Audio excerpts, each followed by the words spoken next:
Happy Monday. My computer's acting weird today, so let's see how this goes. Because God knows I've been acting weird the past few days. That there was no doubt what my Monday message was going to be this week, because it's so obvious a message, but such a great lesson for me that I want to share with you. So I actually could have done this message Saturday because it was so that's when everything kind of came to fruition and I understood what was going on. I understood the message.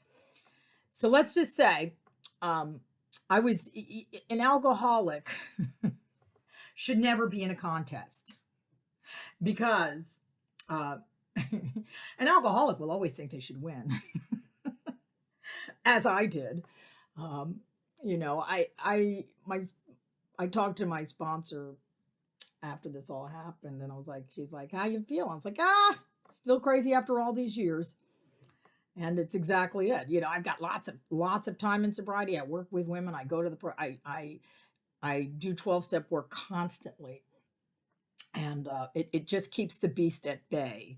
But every now and then the beast rears its ugly head and reminds me, "Oh yeah, you still you still there, and you still got work to do." So let me explain the whole thing. So I'm pursuing a speaking career, and part of that, I decided to join Toastmasters International. And one of my goals in Toastmaster International was to win the international speech contest that they have every year.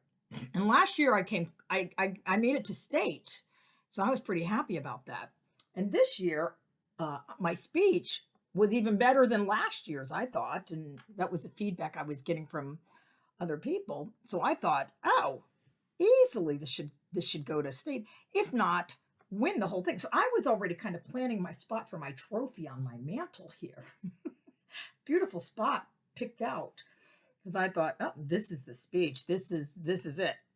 It's gonna go all the way. So I made it through club level. Yay! I made it through. I won the area level. It literally, but area was me and this other guy. And as I was listening to his speech, I remember thinking, oh, yeah, easily I've got this. There's no way that this guy's going to win this.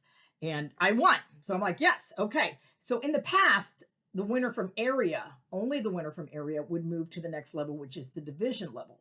And if you win the division level, then you get to move on to state level. So I was at division level. Well, to my surprise, the area director and the contest master says, "Oh, both of you get to move to the division level." And I didn't think much of it at the time because I was like, I'm not worried about this guy. His speech is okay. I think I've got a much better speech, and I'm gonna, I should easily have this. Depending on the other speakers that show up at division. So I was pretty full of myself. I was pretty, confident, and let's just call it what it was: pride, total pride and ego. And and then the day of the contest came, and he shows up, and two other people show up. So everybody does their thing, and I'm listening, and I go last, and I had been praying all day. It's like, oh, help me to win this. But if it be your will that I don't, help me to accept it and move on. And then I said the 7th step prayer, which was, "I'm willing you should have all of me. Please remove from me every single defect of character which stands in the way of usefulness to you and my fellows. Grant me strength as I go out from there to do your bidding." So I remember thinking about that, thinking, ooh, did I just shoot myself in the foot? Because I know if my higher power, God, answers this, I'll probably lose because I knew my pride was all over the place in this thing. And I was like, I'm not going to worry about it. And so the night of contest comes, do my thing. I feel like my speech, I really delivered it well. Internet, I guess, had some issues, I found out later. But I was like, yeah, this feels good. I should definitely have this. And then they came time for the winners, and third place was announced. Wasn't me. I was like, okay. And I was, waiting to see this guy's name for second place. And whose name pops up in second place? Yours truly. So God answered my prayer. And then the guy that I had just beat a few weeks ago in area was the winner. And I'm like, how could this be? I demand a recount. Obviously, there's some politics. So something's going on here. Anyway, I just got off and went into my room and sulked and tried to figure everything out. I was feeling, my pride and ego were like all over the place. Character defects were screaming, going all over the place. And I was like, rather than being grateful for being second and doing what I did and having the opportunity to do this, I went like the mind started going, the alcoholism started creeping all over the place. Ooh, what do we do? How do we fix this? He should not have been in the contest in the first place because I beat him a few weeks ago. And the person who's running the contest is obviously inept and they don't know what they're doing. So I need to start figuring out how to handle this. So I went to bed and I pulled up at like 5 o'clock in the morning. I'm obsessing over it. That's where the disease is taking me. So I start looking at the rule book. I'm like, okay, there it is. There it is. It says it in black and white. The area contest moves to the division. So I start calling my fellow Toastmasters, start making all these big plans about how I'm going to overthrow and make sure. And at this point, I really didn't even want to go to district, but I wanted, I didn't want to feel cheated. And I recognize as I'm like in the process of getting the wheels turning, calling my Toastmasters, kind of starting to rile things up, stir the pot a little bit, I had to take a step back and say, whoa, hold on. Take a step back. This is very alcoholic how you're acting here. And I kind of was like, yeah, I'm acting like a total alcoholic right now. And before you go too far, you need to pause when agitated, practice restraint of pen and tongue, and do your due diligence and honest analysis of what's involved here. Because there's that spiritual axiom that tells me when I have a problem, I am the problem. That's my belief. Because I can't control what the judges thought. They obviously found the other guy's speech better than mine. I have to take a look at what's going on with me that's causing me to react so horribly right now.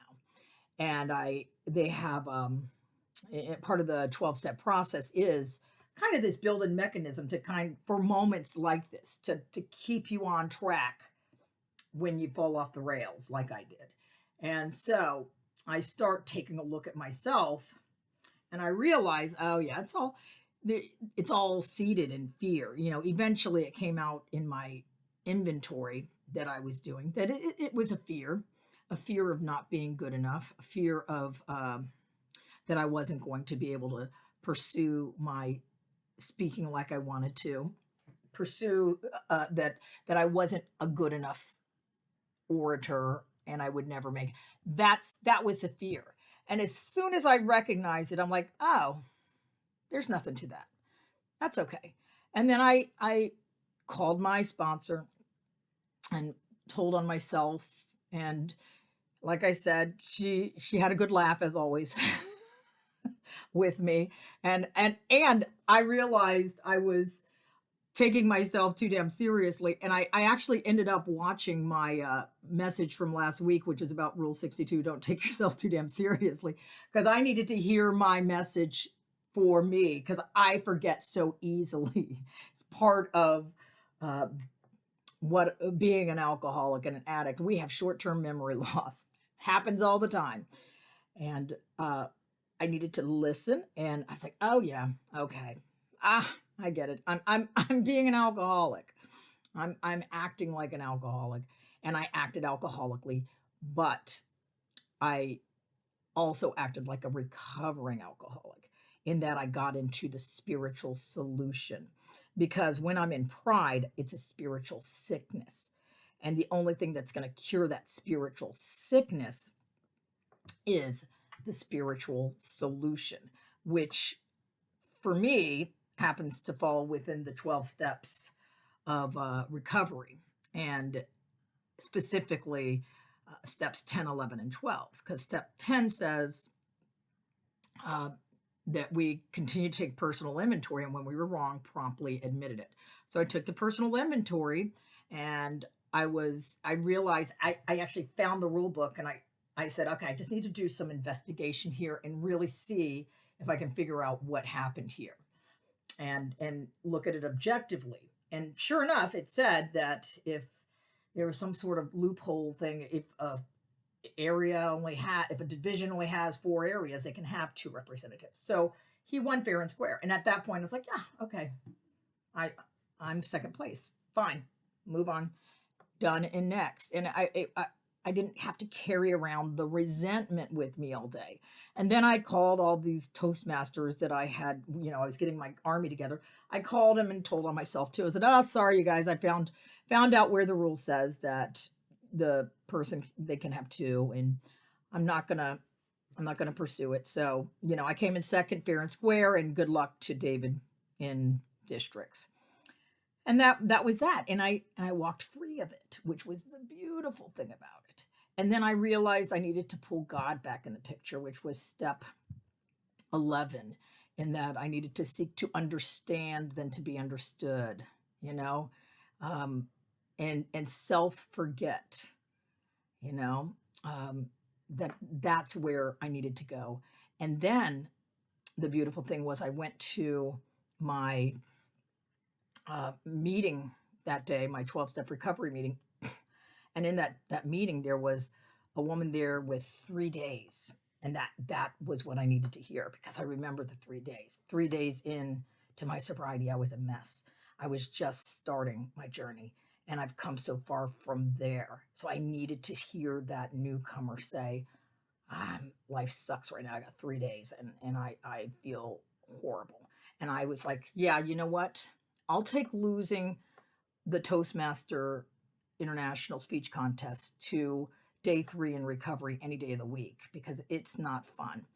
And it brought me back to gratitude, and it brought me back to service, which was another part. All of these are part of the spiritual solution, and I got to, put my phone number out there for the newcomer, say, hey, I know where you're at, been there, done it, hated it, but I got through, and you will too.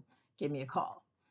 And that's the beauty of it. The spiritual solution today keeps me on track, keeps me tied to my higher power God, and helps me to walk free of my craziness, of the insanity that it still resides. It's still here. It's still hanging out, waiting for the moment to pounce. Moments like losing Toastmaster International Speech Contest, you know, and as much as I hated losing, I I don't regret it, because it was like God actually made me a winner, in that I got to use it as an opportunity to take a look at myself, take a step back, put my pride on the shelf, and walk free. So that's my message today. How are you, going to incorporate the spiritual solution in your day today? Do you have something that's eating at you? Is there something that spiritually feels off? What are you going to do? How are you going to pull yourself to God? Pull out that spiritual toolkit of gratitude, acceptance, love, forgiveness, faith. And through that, you'll be free. So I hope that you have a wonderful week, and I will see you next week for another edition of Monday Messages. Bye.